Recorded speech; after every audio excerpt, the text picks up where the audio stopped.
नमस्कार दोस्तों, एक बार फिर से आपका स्वागत है target with Goswami YouTube channel में। मैं सुनील गोस्वामी आशा करता हूं आप सब अच्छे होंगे, कुशल मंगल होंगे। आज से हम स्टार्ट कर रहे हैं जीके जीएस का मॉक टेस्ट सीरीज। तो ये मॉक टेस्ट है, इसके अंदर हम 5000 प्लस एमसीक्यू करने वाले हैं। बहुत ही बेहतरीन क्वेश्चन इसमें सिलेक्ट किए गए हैं। तो आज हम मॉक टेस्ट नंबर 1 जो है करने वाले हैं। आपके आने वाले सभी एग्जाम के लिए बहुत ही बेनिफिशियल रहेगा। यदि आप एसएससी सीजीएल की प्रिपरेशन कर रहे हैं, सीएचएसएल की, दिल्ली पुलिस हेड कांस्टेबल के लिए, या किसी भी कॉम्पिटिटिव एग्जाम की तैयारी कर रहे हैं, चाहे आप हरियाणा सीईटी की तैयारी कर रहे हो, चाहे एचटेट की, तो उन सभी एग्जामों में ये बहुत ही बेहतरीन एमसीक्यू आपके लिए साबित होने वाले हैं। तो वीडियो को अंत तक देखें और वीडियो पसंद आए तो लाइक शेयर जरूर करें। तो चलिए करते हैं शुरुआत बहुत ही बेहतरीन सेशन की। कि अभी ना पूछो हमसे मंजिल कहाँ है, अभी तो हमने चलने का इरादा किया है, ना हारे हैं ना हारेंगे कभी, ये किसी और से नहीं बल्कि खुद से हमने वादा किया है। तो यही जज्बे के साथ आपको जो है बने रहना है, बहुत ही बेहतरीन तरीके से तैयारी करनी है। 2022-23 में जो आपने अपना लक्ष्य रखा है उसको अचीव करने में जो है आपको पूरा एफर्ट लगाना है। मैं भी पूरी कोशिश करूंगा कि मैं आपकी जितनी हो सके हेल्प कर सकूं। तो चलिए शुरू करते हैं। फर्स्ट क्वेश्चन है भारत जो है भारत के साथ व्यापार करने का जो है चार्टर जो है महारानी एलिजाबेथ द्वारा कब दिया गया। भारत के साथ व्यापार करने के लिए जो है चार्टर आया। तो आप सब जानते हैं कि जो ईस्ट इंडिया कंपनी जो शुरुआत में आई, एक मतलब महारानी एलिजाबेथ के द्वारा एक जो है 21 वर्ष के लिए जो है आप सब जानते हैं 21 सालों के लिए छूट दी थी भारत में व्यापार करने के लिए। ठीक है, बाद में वो जो है सारे क्षेत्र पे, भारत के लगभग सभी क्षेत्रों पर अपना सैनिक और प्रशासनिक आधिपत्य है वो स्थापित कर लिया था। तो प्रश्न आपसे पूछा गया है कि एलिजाबेथ द्वारा कब दिया गया ये चार्टर। तो राइट आंसर क्या हो जाएगा आपका? ठीक है, राइट आंसर हो जाएगा आपका बी। ठीक है, बी 31 दिसंबर जो है 31 दिसंबर 1600 को जो है ईस्ट इंडिया कंपनी की स्थापना भी बोला जाता है। और इसी दिन इनको जो है क्या दिया गया था, मतलब अधिकार दिया गया था, 21 सालों तक छूट दी गई थी। क्लियर है, समझ आ गया। ब्रिटिश ईस्ट इंडिया कंपनी है, इसको यदा कदा जोन कंपनी भी कहा गया है। यदा कदा, ठीक है, जोन कंपनी। तो आप ये भी ध्यान रख सकते हैं। ठीक है, समझ आ गया, क्लियर है यहाँ तक आपको। चलिए नेक्स्ट हमारा क्वेश्चन है, क्वेश्चन नंबर फर्स्ट हो गया आपका अच्छे से। क्वेश्चन नंबर सेकंड देख लेते हैं हम। भारतीय राष्ट्रीय आंदोलन के प्रारंभ से ही उग्र राष्ट्रवादियों का भी वर्ग था। ठीक है, नरम दल गरम दल भी आपने सुना होगा, लेकिन यहाँ पर बात हो रही है उग्र राष्ट्रवादियों का भी वर्ग था। निम्न में से कौन इनमें शामिल नहीं था? बाल गंगाधर तिलक, लाला लाजपत राय, विपिन चंद्रपाल, गोविंद रानाडे। तो इसके अंदर जो है गोविंद रानाडे जो है वो शामिल नहीं थे। बाकी जो उग्रवादी नीति थी उनकी, राष्ट्रवादी तो थे वो, लेकिन थोड़े उग्र थे। ठीक है, जिसमें बाल गंगाधर तिलक की बात आती है, लाला लाजपत राय की बात आती है और विपिन चंद्र पॉल की बात आती है। नेक्स्ट हमारा है क्वेश्चन नंबर 3 देख लेते हैं हम। क्वेश्चन नंबर 3 क्या है? 1916 में कांग्रेस और मुस्लिम लीग के बीच जो है लखनऊ में एक एग्रीमेंट, एक समझौता हुआ, उसके कौन से परिणाम बाद में घातक सिद्ध हुए? तो देखिए इसके अंदर हम बात करें, जो एग्रीमेंट हुआ था उसके बाद क्या जो है परिणाम आए। उसके बाद है कांग्रेस और मुसलमानों के प्रति संतुष्टिकरण की नीति जो है स्टार्ट हो गई थी। तो यहाँ पर जो है आपका राइट आंसर क्या हो जाएगा? सी इसमें राइट हो जाएगा। चलिए आगे बढ़ते हैं हम। नेक्स्ट हमारा व्यक्तिगत सत्याग्रह किस गवर्नर जनरल के काल में हुआ था? इंपॉर्टेंट है। तो ये जो व्यक्तिगत सत्याग्रह की हम बात करें तो कौन से गवर्नर जनरल के काल में हुआ था? तो ये हुआ था लॉर्ड लिनलिथगो के काल में। ठीक है, सी इसमें आपका राइट आंसर हो जाएगा। ठीक है, सी इसमें आपका क्या हो जाएगा? राइट हो जाएगा। क्वेश्चन नंबर 4 आपका हो गया है।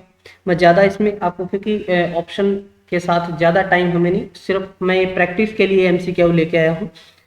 क्लियर है। चलिए क्वेश्चन नंबर 5 देख लेते हैं। भारतीय राष्ट्रीय कांग्रेस की पूर्ववर्ती संस्थाओं में सबसे पहली और प्रमुख संस्था जो है, इंस्टीट्यूट है, वो कौन सी रही है?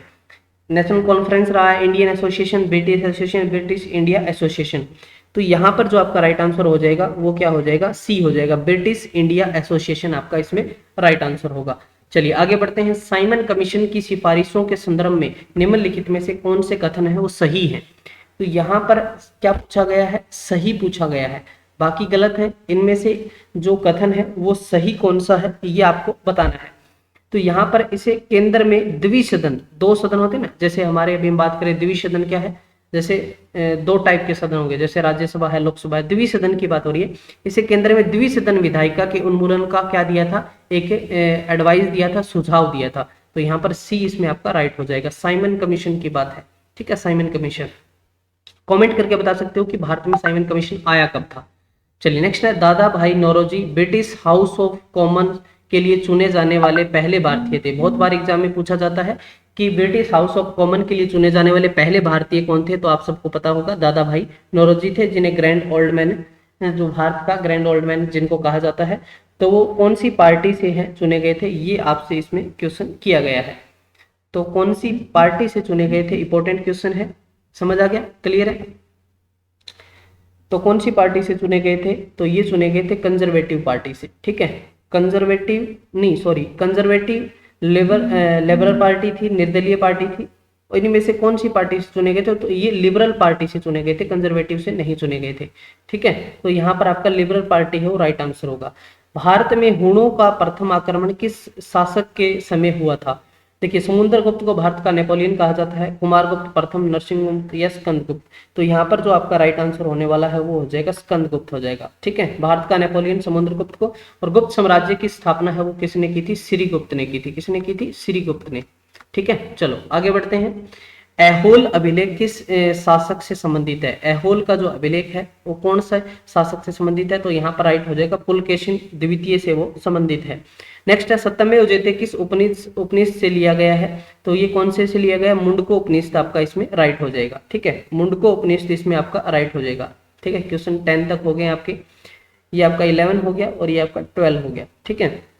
महावस्तु महात्मा बुद्ध का जो जीवन वृत्तांत है वो इसका संबंध है वो किस शाखा से है, किस शाखा से, महायान हीनयान। आप सबको पता है कि बौद्ध धर्म है दो भागों में बटा, महायान और हीनयान के अंदर, ठीक है।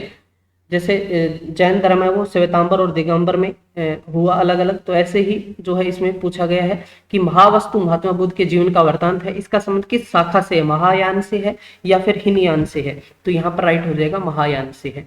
नेक्स्ट है, अकबर द्वारा बनाए गए उपासना भवन, उपासना भवन, ठीक है, इनका क्या नाम था, दीवाने खास, दीवाने आम, इबादत खाना, बुलंद दरवाजा। तो यहाँ पर राइट हो जाएगा आपका इबादत खाना, ठीक है। चलो अगले है, सुप्रसिद्ध संगीतकार तानसेन और बेजू बावरा किसके शासनकाल में सुविख्यात हुए, मतलब कौन सा राजा था उस टाइम पे, बाबर था, हुमायूं था, अकबर था, जहांगीर, किसका शासन था, ठीक है। बाबर है वो पहला मुगल था, ठीक है, मुगलों की नींव इसी ने रखी थी। पानीपत के पहले युद्ध के बाद जो आगे सारा काम चला था।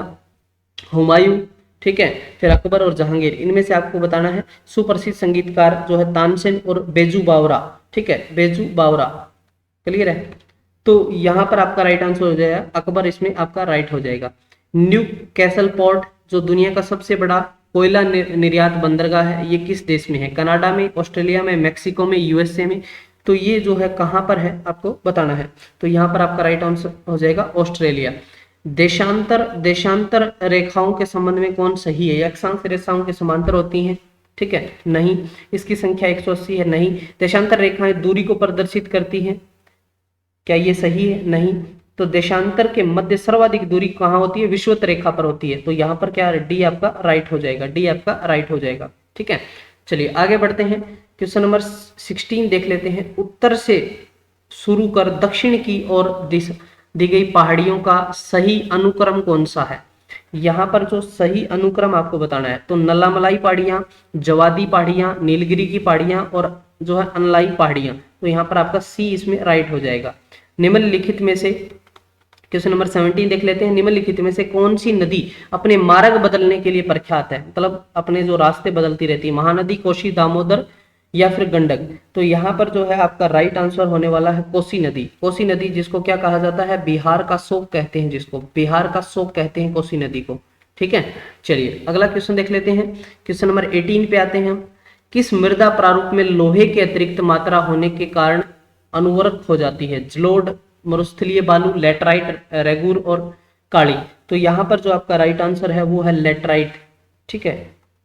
यहाँ पर क्या हो जाएगा आपका लेटराइट, सी इसमें आपका राइट हो जाएगा। प्रकाश के संबंध में कौन सा कथन सत्य है, प्रकाश के संबंध में ये एक विद्युत चुंबकीय तरंग है, ठीक है, यह एक कण प्रकृति है, ठीक है, यह एक ऊर्जा का एक रूप है, ठीक है। तो राइट हो जाएगा आपका उपरोक्त सभी। ठीक है, चलिए क्वेश्चन नंबर 20 देख लेते हैं। बायोगैस संयंत्र में निम्नलिखित में से कौन सी प्रक्रिया होती है? किण्वन, अपचयन, हाइड्रोजीकरण और मल्टी जो है फ्लेक्सिंग। तो यहाँ पर किण्वन जो फर्मेंटेशन होता है, किण्वन आपका राइट हो जाएगा। ठीक है, मीथेन गैस जो है निकलती है, आपको सबको पता है। तो जहां पर मतलब ऑक्सीजन की अनुपस्थिति रहती है, तो वहां पे जैसे दारू बनाने की जो प्रक्रिया है शराब की, उसमें भी किण्वन आता है। एक वर्ग में ऊपर से नीचे की ओर आने वाले जो परमाणु के आकार है, परमाणु के आकार बढ़ेगा घटेगा वही रहेगा, क्या पता, तो बढ़ जाएगा भाई, क्या हो जाएगा, बढ़ जाएगा। यहाँ पर आपका जो है राइट हो जाएगा। चलिए ए राइट हो जाएगा। आगे बढ़ते हैं क्वेश्चन नंबर जो है 22 की तरफ। 22 हो गया आपका, फिर 23 है ये 4, इसमें आज 25 करेंगे। प्रत्येक सेट में हम 25 क्वेश्चन करेंगे। तो वायुमंडल में प्रकाश का जो विसरण का कारण है वो क्या है? कार्बन डाइऑक्साइड है, धूल कण है, हीलियम, जलवाष्प। तो धूल कण आपका इसमें राइट हो जाएगा। क्वेश्चन नंबर जो है 23 है, किसी भी यौगिकों का ऑक्सीकरण संख्या क्या होता है? तो संख्या तो 0 होती है। क्या होती है भाई? 0। ठीक है, राइट क्या होगा आप में, इसमें 0 हो जाएगा आपका।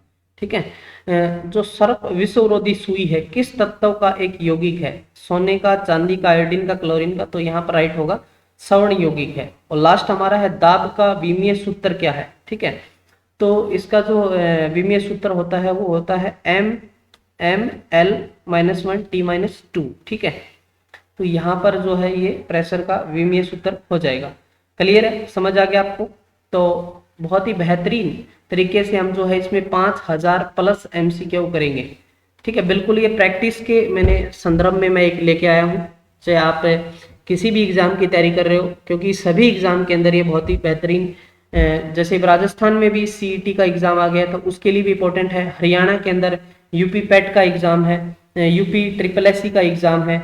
ठीक है, जो दिल्ली हेड कांस्टेबल का एग्जाम है, या फिर अभी SSC CGL का जो एग्जाम है, क्योंकि CGL अभी जो है पैटर्न चेंज हुआ है, तो बहुत ही इंपॉर्टेंट इसके अंदर, मतलब सभी एग्जामों के लिए महत्वपूर्ण है ये। सभी जो आपके एग्जाम होने वाले हैं, सभी एग्जाम्स के लिए जो है इंपॉर्टेंट सीरीज रहेगी ये आपकी। ठीक है, तो वीडियो को जितना हो सके आप लाइक शेयर जरूर करें। चैनल पे आप नए हैं तो चैनल को सब्सक्राइब करें। मिलते हैं नेक्स्ट वीडियो में। और यदि आप डेली जो है लाइव क्लासेस चाहते हैं, डेली आप लाइव क्लास ज्वाइन करना चाहते हैं, तो मेरा चैनल है एग्जाम वाणी, जहाँ पे मेरी टीम के द्वारा और मैं भी जो है लाइव क्लासेस करवाते हैं। एग्जाम वाणी की ऐप भी प्ले स्टोर से डाउनलोड कर सकते हो, लिंक दे दूंगा मैं आपको डिस्क्रिप्शन में, या चैनल जो है चैनल का लिंक भी डाल दिया जाएगा। तो आप एग्जाम वाणी को सब्सक्राइब करें। यहाँ पर आपकी 8 से 9 घंटे डेली लाइव क्लास होती है, बिल्कुल फ्री में। आप किसी भी कॉम्पिटिटिव एग्जाम की तैयारी कर रहे हैं तो आप जरूर चैनल को सब्सक्राइब करें। थैंक यू, जय हिंद, जय भारत।